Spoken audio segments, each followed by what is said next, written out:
तो दिल्ली में राहुल गांधी से ईडी की पूछताछ और अग्निपथ योजना के खिलाफ कांग्रेस के जंतर मंतर पर प्रदर्शन किया। इस दौरान कांग्रेस के कई बड़े नेता मौजूद रहे। प्रदर्शन के दौरान सीएम अशोक गहलोत केंद्र सरकार पर जमकर बरसे और कहा कि केंद्र सरकार घबरा गई है। बीजेपी और आरएसएस ने देश में आतंक मचा रखा है और देश को लूट रहे हैं। वहीं उन्होंने अग्निपथ योजना को लेकर कहा कि अग्निपथ के नाम से केंद्र ने खतरनाक योजना बनाई है और इस वजह से देश में आग लग रही है। उन्होंने और क्या कुछ कहा ये आपको सुनाते हैं।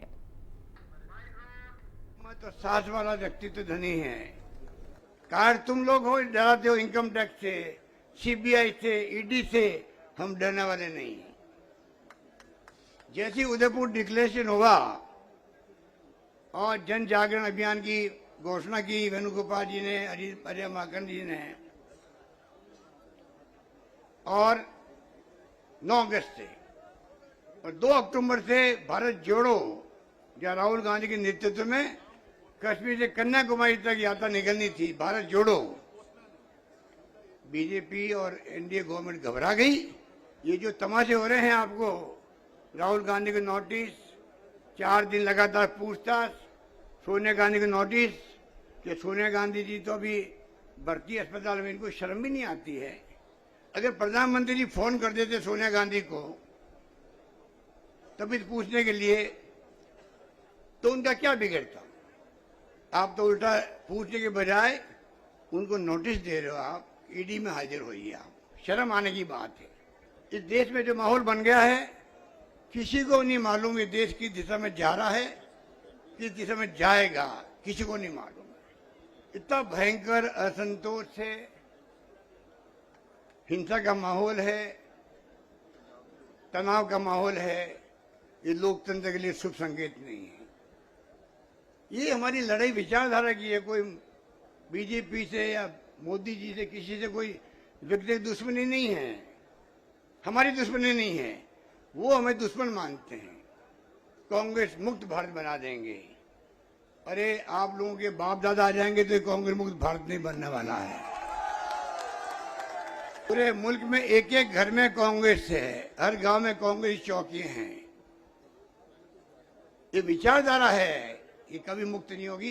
ये विचारधारा वही है जो देश का डीएनए है। हर धर्म, हिंदू, मुस्लिम, सिख, ईसाई, फारसी, जैन, अलग अलग भाषाएं वाले, तमिल, तेलुगु, मलयालम, पंजाबी, गुजराती, बंगाली, हम समझते हैं कि आपस के अंदर तभी मुल्क एक व अखंड रहा है, क्योंकि कांग्रेस की नीतियां, उसके कार्यक्रम, उसके सिद्धांत ये महात्मा गांधी के जमाने के, पंडित नेहरू के जमाने के, मौलाना अबुल कलाम आजाद के जमाने के, सरदार पटेल के जमाने के बने हुए हैं। अंबेडकर का संविधान बना हुआ है। आज संविधान से देश चलता है, कानून से देश चलता है। ये उससे नहीं चलाना चाहते हैं, ये अपनी सोच से देश चलाना चाहते हैं। और सोच बड़ी खतरनाक है। ये तो झलकी है आपको, पता नहीं इनके दिमाग में क्या क्या है। अब ये जो अग्निपथ लेके आए हैं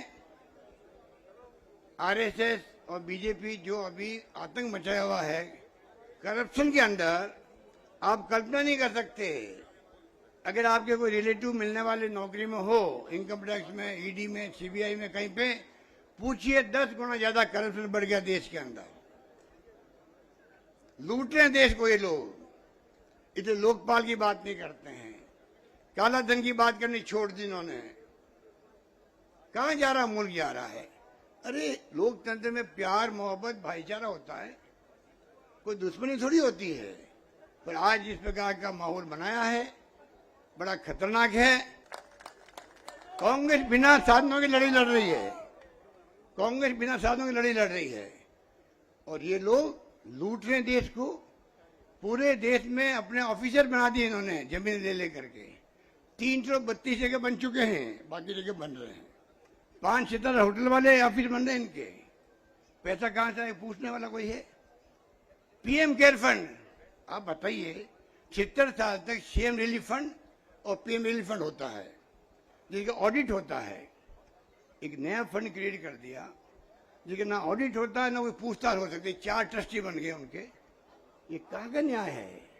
ना जुडिशरी कुछ कर पा रही है बॉन्ड को लेके, पीएम केयर फंड को लेके। पेगासिस जासूसी कर रहा है, उसको लेके जुडिशरी दबाव के अंदर है इनके। हालात बड़े गंभीर है भाइयों और बहनों। इसलिए हमें दिमाग में रखो, हमने कहा सोनिया गांधी जी को आप अखबार वापस मजबूत करो, और मजबूत करने के लिए आगे बढ़े।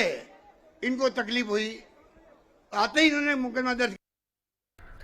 तो ग्राफिक्स के जरिए आपको समझाते हैं 10 बड़े हमले यहां पर मुख्यमंत्री गहलोत जो है करते हुए नजर आए केंद्र सरकार पर। देश में हिंसा और तनाव का माहौल, ये बयान यहां पर मुख्यमंत्री का आया है। बीजेपी आरएसएस वाले देश को लूट रहे हैं, तो बड़ा हमला मुख्यमंत्री का। 5 जने को पैसा कौन दे रहा है? 332 जगह बीजेपी ने दफ्तर बनाए, तो पैसा कहां से आ रहा है, यह सवाल मुख्यमंत्री ने उठाया। सीबीआई आईटी के नाम से डराया जा रहा है, दुरुपयोग यहां पर किया जा रहा है। देश में दुर्भावना से राजनीति हो रही है।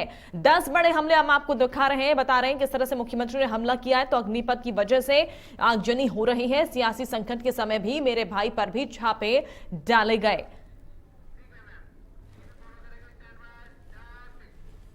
कांग्रेस प्रदेश प्रभारी अजय माकन ने दिल्ली में प्रेस कॉन्फ्रेंस की। इस दौरान उन्होंने केंद्र सरकार पर निशाना साधा और कहा कि कांग्रेस पार्टी और राहुल गांधी ने हमेशा गरीब और युवाओं की आवाज उठाई। साथ ही कहा कि केंद्र सरकार जांच एजेंसियों पर दबाव बना रही है और मोदी सरकार में सबसे ज्यादा ईडी और सीबीआई ने केस दर्ज किए।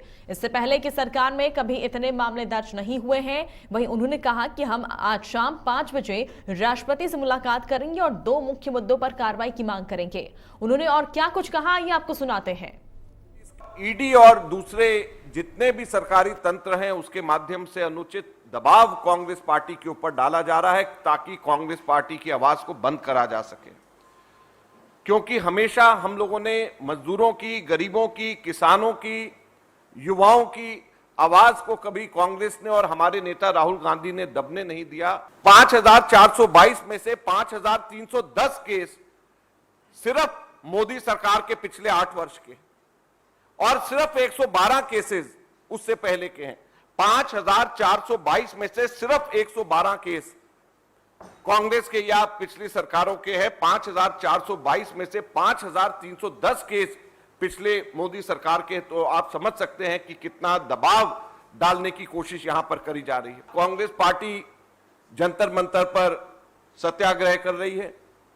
शाम को हम लोग 5 बजे राष्ट्रपति जी के पास जाएंगे और 2 बातें मुख्यतः लेकर के हम लोग सत्याग्रह कर रहे हैं और राष्ट्रपति जी के पास भी जाएंगे।